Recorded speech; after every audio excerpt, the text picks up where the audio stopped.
Her Majesty the Queen and Meghan Markle, according to Meghan Markle, got on incredibly well. They formed a very quick, instant bond. So much so, if you recall, that Meghan was invited onto the royal train, unprecedented at that time. So you could understand how Meghan herself felt that she got this very special connection to our late and wonderful monarch of 70 years.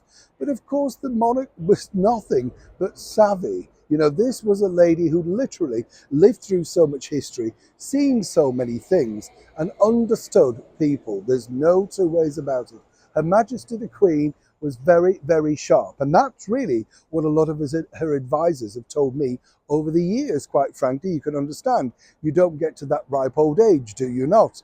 What's interesting here, though, is this was the point where Meghan Markle herself could not understand why Her Majesty the Queen, allegedly, in her mind, had turned against her. As ever, let me explain. Hi, good morning. How are you? Nice to see you today. We mentioned Brian Ferry, by the way, the other day, and a lot of people got in touch because obviously it was his birthday, the Roxy music star, and they were sort of saying they couldn't believe, that he was a certain age. I think he looks terrific.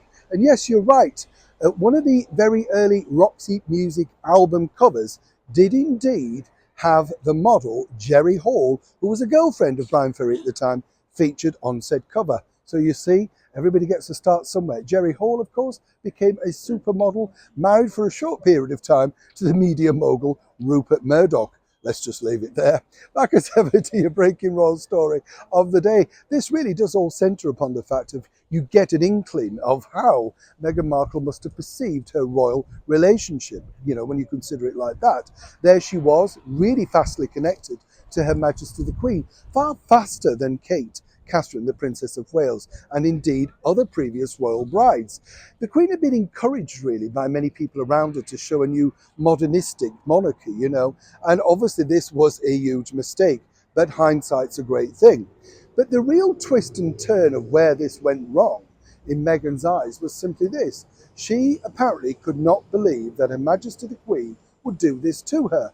And it was all really stemming from the fact that when that particular summit took place, the one I'm talking about with Prince Harry, now His Majesty the King, Camilla, Prince William, and Her Majesty the Queen, Harry detailed it in his book, if you remember. But the other side of the coin, what a lot of people don't realise is, if you recall, Meghan Markle wanted to dial in from Canada. That's right, the audacity to just be on a phone line dictating her terms in front of the most famous woman, the most successful and unique monarch in the world. Meghan couldn't be fagged to make the trip back over here to the United Kingdom.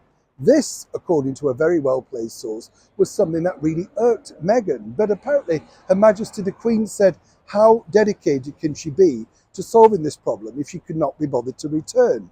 Now, as we know, Harry's version of events allegedly appear in Spare. Basically, she sat there, allegedly, like he claims, like some impassive old woman not saying anything. This apparently was not the case.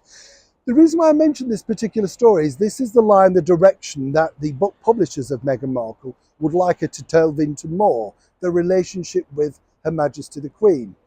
What's interesting is she can't really delve into this conversation because there are too many people that know the truth. Not that that would necessarily bother Meghan, as we saw with the Oprah Winfrey interview.